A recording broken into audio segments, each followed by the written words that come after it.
Welcome back to the Valley to Peak Nutrition Podcast. This week, we've got something a little bit different. It's not uncommon, and maybe one of the coolest things I've seen develop since starting the podcast is to get questions from you guys. And this week, the podcast is built around just that. It was a question that someone wrote in, a friend of the show named Ken Begnall. He asked a good question, and it was a question that comes up quite a bit. So I said, emailed him back and just said, why don't you come on so we can talk about it? And his question was this. It was, what about fat adaptation? I feel like I have to eat a lot of dietary fat to enter this, quote, mystical state of fat adaptation. What's the truth behind that? How do I go into it? Give me some insight here. So what you're about to listen to is basically a rundown of that answer, and will hopefully help drive home a few points. There's a little bit of an extra thing in there just on other topics of nutrition as well. And our hope is that you'll be able to take something away from it, apply it to your own training, your own nutrition, or anything that you've got going on. As always, if you've got questions, you can email those over to me at info@v2pnutrition.com. There is a ton of other free resources on our website. There's the new foundations course. There's a lot of information there that you are more than welcome to take advantage of. And hopefully this is just another part of that. So without further ado, here's Ken and I going over what's the deal with fat adaptation. Do I need to be eating more fat, or is there more to the story? I appreciate you jumping on. Didn't mean to catch you off guard where I was like, you sent me the email and I was like, man, this is a question that comes up a lot. And I've learned that I try to do a good job of anticipating what someone's wanting to know within a question versus just answering the question at face value, really trying to think, okay, well, if I'm in this guy's shoes, he doesn't just want like a one sentence answer. He probably wants to know some detail. And I found that really the only way to pull that out is to talk to someone. So like I'll do just a small intro like you've probably heard on the past podcast, and I'm going to read your question and then just sort of dive into it almost like we're not even recording. And I've got no expectation at all in terms of like, okay, well, I really want this to be X number of minutes and this is what I want the episode to look like. There's truly no expectation at all, so no pressure on you. Okay. Very good. Well, that's so a good I'm thing. I'm gonna read the question, then I'm gonna have you sort of dive into what you meant by it, and then we can go from there. All right. So you sent me the email. You said, "Hey Kyle, hope all is well. Appreciate your content, your podcast. Always happy to see a new podcast from you," which I appreciate that. If you ever need to fill a podcast with a few minutes, maybe an interesting topic would be the fat adaptation topic. I love the idea of using my stored fat as energy source. But usually when I hear of fat adaptation, that usually includes consuming a lot of dietary fat. I guess I'm wondering how to achieve my fat as a fuel source without consuming too much extra fat, which I'm assuming is dietary fat, if that's possible. Thanks again. It's appreciated. So with that foundation being laid, can you dive in a little bit deeper to describe what your understanding of fat adaptation is and how that goes hand in hand with what you consume on a day-to-day basis? Sure. Yeah.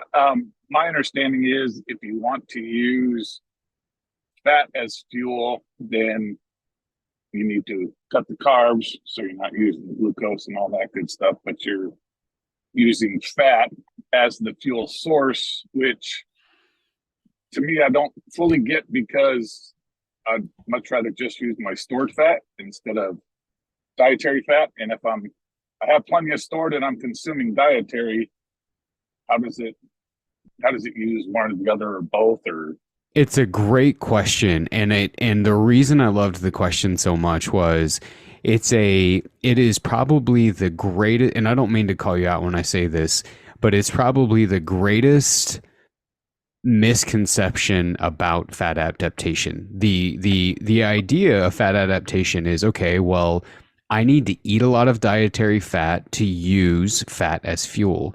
And that's not necessarily the idea or the goal. Fat adaptation happens when you remove or you reduce your carbohydrate intake. Now, the sort of the quote unquote why behind that happens is a lot less mystical than many of the low carb blogs would want you to believe.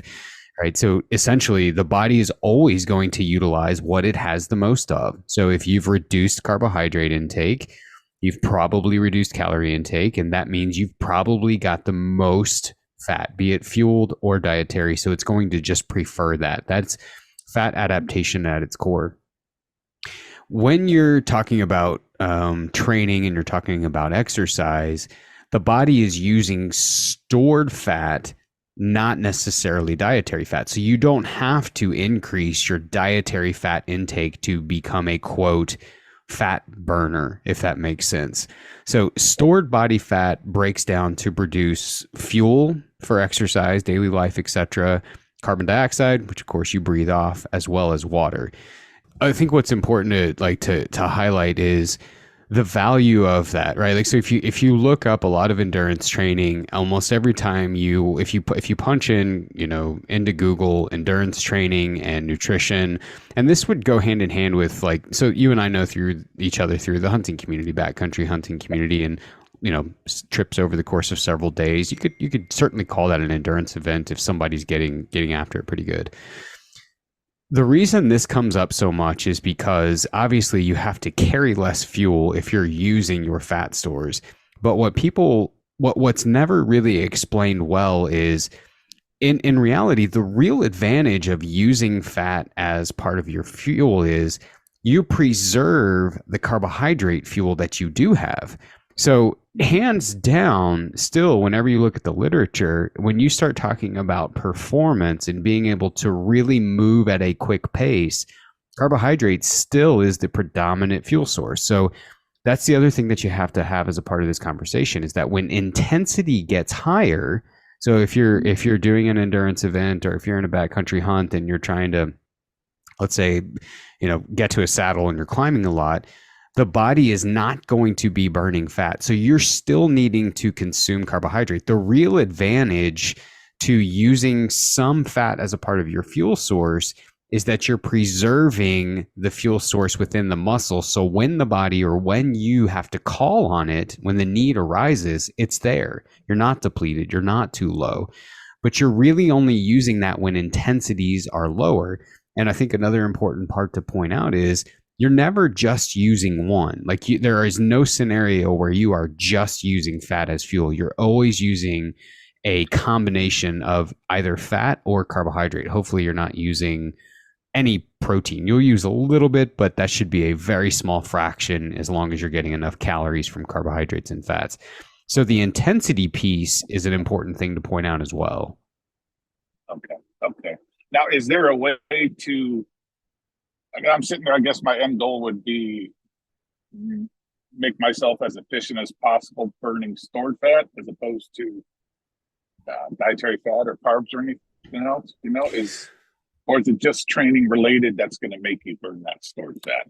It's both. So, like, for example, there's a couple of ways. That's the other piece of this, is you don't have quite as much say in terms of determining what the body is using as the fuel source. It's mostly going to be a hormonal response. And when you look at the literature, when your body chooses to issue that response is largely going to be driven by the individual. So, my body may not issue that until my maximum capacity gets really high, whereas yours might be pretty low, right? So that's an important piece to remember as well. However, there are a couple of things that we can do to at least usher this along. Now, I think there are some important caveats to review as we talk about this, so we'll go through them a little bit. Number one, you don't have to eat dietary fat, but you would have to have a lower percentage of your calories from carbohydrate, because again, the body's going to recognize what it has the most of, and it will use that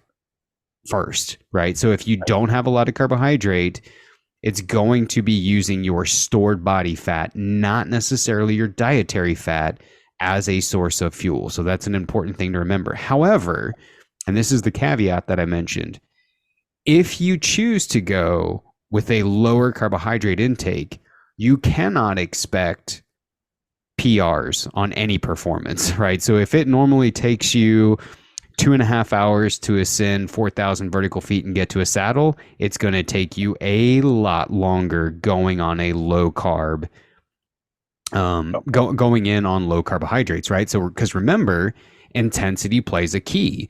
So you can't expect great performance eating low carbohydrates, you have to slow down. You may be able to do okay getting up to that saddle, but you're going to have to change the expectation on how long it takes to get there, depending on that.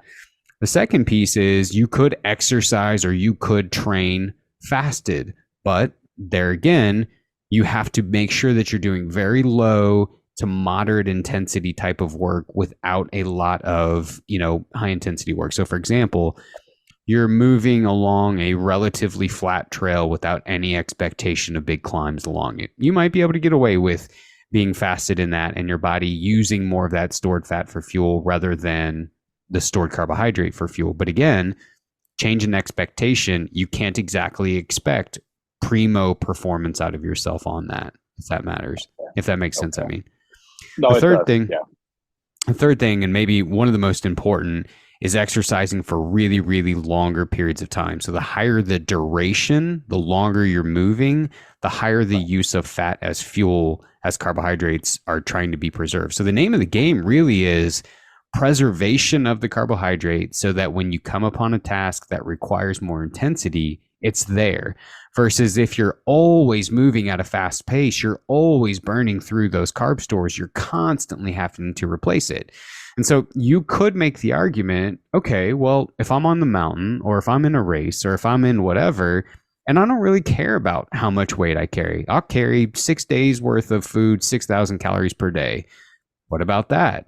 Then you're basically looking at a net neutral. That guy could just keep eating, keep eating, keep eating, keep eating, keep eating, and there really is no concern about using fat as fuel, right? I mean, that's the main idea is you're trying to save some weight, preserve the glycogen that's in there. Or if, like I'm thinking about the ultra endurance community, they're trying to take less breaks. They don't want to stop as often.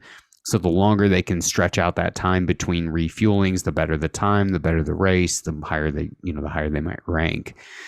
But you do not have to consume dietary fat as fuel to, quote, become fat adapted. And that terminology, that phrasing was largely made popular by the low carb community. And it is somewhat of a misnomer. For example, if I were to go out right now and I had no carbs today and I had no carbs yesterday or very little, right? Like let's say my normal carbohydrate intake is 300 grams per day. Yesterday I had 100. Today I had 50. And I were to go out, my body is going to first use most of the carbohydrate stores, but after that, it's going to use fat. I'm already, quote, fat adapted simply by the nature of my dietary choice. That is part exactly what I was wondering about because you hear it's what 5-7 days, whatever, until you're fat adapted. So Yeah. wasn't sure. Yeah, okay, that makes sense. Yeah, but I mean, no, it's a good question, but you most certainly don't have to commit to this protocol. And I think that like the main thing to think about is if someone was interested in this, it would basically be a couple of modifications to their day-to-day intake. But I think you really have to look hard at A, is it providing any sort of an advantage? And then B, make sure that you understand by doing this, you're not saying that you shouldn't eat carbs, that you still should be fueling, no more than every 2 hours or 3 hours while on the trail.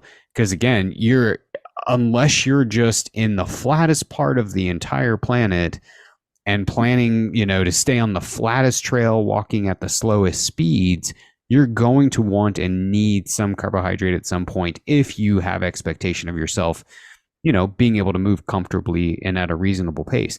The other caveat that, really haven't said was when you do this, sure, you may become your body may look to fat as fuel a little bit faster than someone who's not been trying to focus on this.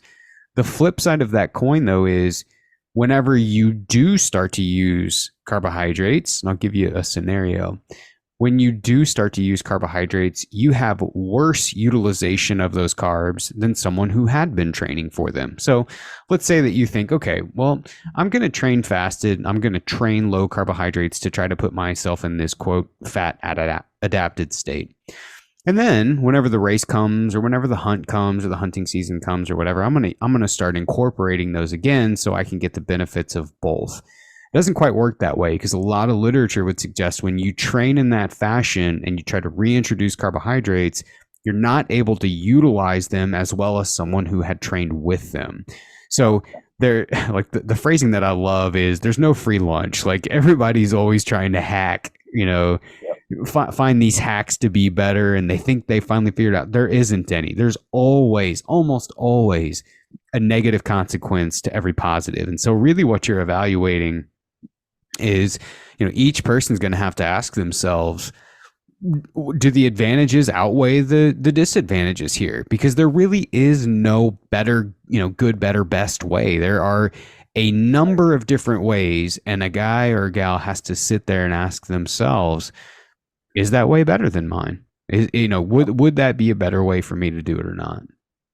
Makes sense. It makes a lot of sense. And I don't know if this ties in or not, but I started thinking about it as well. The metabolic flexibility that you hear, or I hear going Yeah. around, this and that. I mean, that's kind of just how your body reacts as it is. It sounds Hundred like, right? percent, 100%, right? Like, so the whole idea of metabolic flexibility would be that your body is able to utilize multiple different fuel sources no matter the situation. And the body's just so much smarter than we think that it is. I mean, we are not smarter than it. The body is going to utilize fuel based on what's available to it, right? Have you been eating any carbs, or haven't you? Do you have a lot of dietary fat, or I'm sorry, stored body fat, or don't you? What's your protein consumption look like? Because that's the other deal, right? If you're in a calorie deficit, no carbohydrates, but you're providing a lot of protein, your body's going to take that protein and not allow it. It's not going to go towards recovery of the muscle. It's going to go towards fuel, because there's no other fuel source. So you can't really hack the system, right? And so from a metabolic flexibility standpoint, really, it's just going to hinge on what you're doing.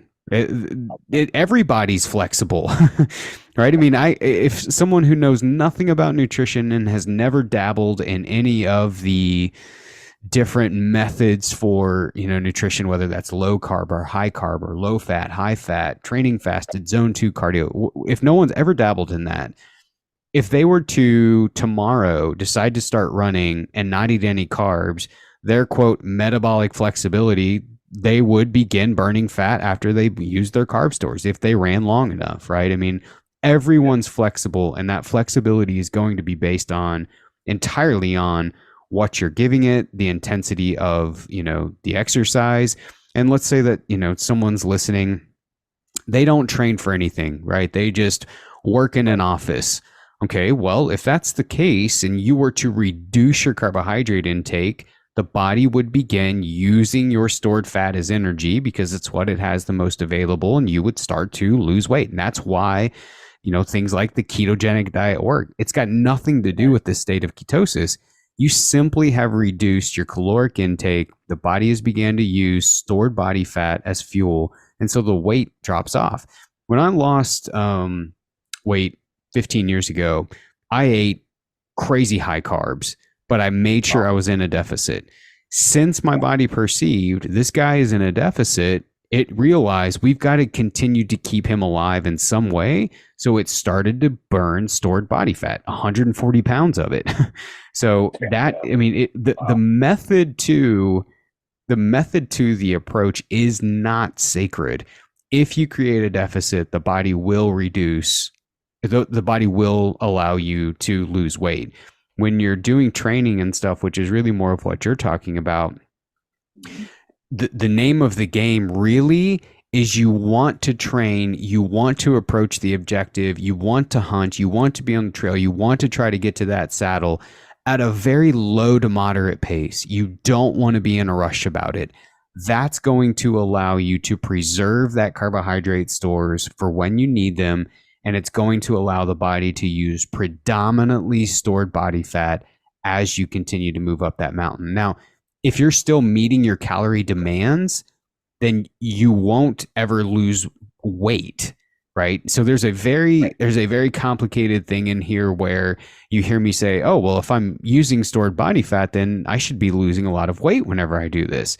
Not necessarily, because again, there's always a balance of energy here, energy intake versus energy expenditure. And if those two are equal at the end of the day, you're not going to lose any weight. So that's an important distinction to make, and it's something that your question really set the stage for of like, okay, well, what about dietary fat versus stored fat? Because one of the greatest confusions among people is they believe if I eat a lot of fat, that's what I'll use. And that's not necessarily the case. Okay. Okay. Yeah. Okay. That makes a lot more sense. I appreciate you explaining it like that. It clears that up. Maybe not what I want to hear, but it clears it up. Much Yeah, rather have the fatty steaks every night. and I think, and you still could, right? I mean, you Yeah. definitely still Yeah. could. I think if a guy or if a girl said, look, I really want to try to preserve as much fuel as possible during these endeavors, the best thing that they could do is to train longer, train slower, and just put the miles on. Like, again, the phrase I love is there's no free lunch. The only way to improve what you're describing is put miles on at a very low to moderate intensity. Like just a couple weeks ago, we had the good folks over at Uphill Athlete on, talked all Mm-hmm. about this zone 2 training. Right. And really, like, if you want to take all of the confusion, all of the numbers, all the data, all of the stuff out of it, really what we were saying is, okay, train at a spot that doesn't seem really, really challenging. By doing that, you've got better fuel economy. You're not burning through fuel stores really, really quickly, and you don't have to refuel quite as often. But again, the part that everyone misses in that is you've got to move slow. So you get people that go to the mountain and they want to get to that saddle ASAP, and they can't figure out why halfway up that 4,000-foot climb, they just hit an absolute wall. And it's like, well, because the intensity was so high, you're not burning fat at a high intensity. You've got to slow down if you want to make that 4,000-foot climb. Right. And you know what? It was that podcast I listened to that actually got me kind of got the question going. And so I bothered you shortly after it with that because that made sense how she explained it and everything and kind of got the wheels turning for me. So that Have you been in a situation like that where you're out and you're just like maybe you're chasing something, right? And right. you really want to get on the horn and get over there, and you just hit a wall midway? Oh yeah. Unfortunately, it was a lot closer than midway, but yes. Absolutely. I know exactly what you're talking about. And And that's that probably makes true for sense all now. of us, right? I mean, we get a little bit of the ways in. And like I think I said this on the Uphill Athlete podcast, like one of the things that really made me look at this was I had invested a ton of time training for something very specific, went out to Right. do it, and just felt like, man, for the amount of time that I invested in that, I feel like I should have done better. I am missing something in this. Okay. And really just went down the rabbit hole of like trying to figure out what in the heck happened. Because if time invested should equal fruit from that investment, meaning it shouldn't be Right. I shouldn't have struggled the way that I did. What am I missing? And that's what really kind of started to show me like, and that's the other thing with zone 2 training is that if you invest that time, then you all of a sudden start to notice the speed does increase. So what Right. used to cost you 140 beats a minute, let's say, at a 20-minute per mile pace, now all of a sudden 140 beats per minute allows you to move at a 15-minute pace. And that's something that's happening behind the scenes as you train, right? And so Right. you're not always compromising speed, but you've got to invest a lot of time on your feet at a specific intensity to really improve the speed while still having good fuel economy and not just burning through your stores like a raging inferno. Okay. No, that makes sense. It does. It I mean it's a good thing I'm slow. That's what I need to do. So that'll work out just fine. Yeah, But it's a yeah, lot. no, that's great info. It's a lot, and honestly, a lot of people would say that it's a funner way to go about it because it's just more enjoyable. You throw an audiobook Right. in, you download a few podcasts, and you just put the time in. And now I will say, at least from my experience, it's not something I'd want to do year round because it does take time, and Yeah. like the one thing that none of us have enough of is that we don't have enough time, right? We're always divided between our personal goals or our work and our family and our kids and whatnot. And endurance is the case where yeah, the more time you invest, the better you get at it, but that comes at a cost. And so it certainly isn't something that I'd want to do year round just because of, Right. I have a family. But um, yeah, it's pretty fascinating stuff to watch. Yeah. Now that all makes sense. It helps clear up some of those questions. So I Well, good. I'm glad to hear it, and I appreciate you asking the question. Kind of, I hope you don't feel like I used you as a guinea pig to get the answer. But when you'd asked that, I thought, man, this is just such a good topic because it's something that comes up so often. Ken and I dropped connection there at the end, but I want to be sure to say thanks to him for jumping on the podcast and a really good one to have him on to cover because it certainly is one that's come up quite a bit, and I've always addressed it a little bit, but never in a long format like that. So hopefully you found that helpful.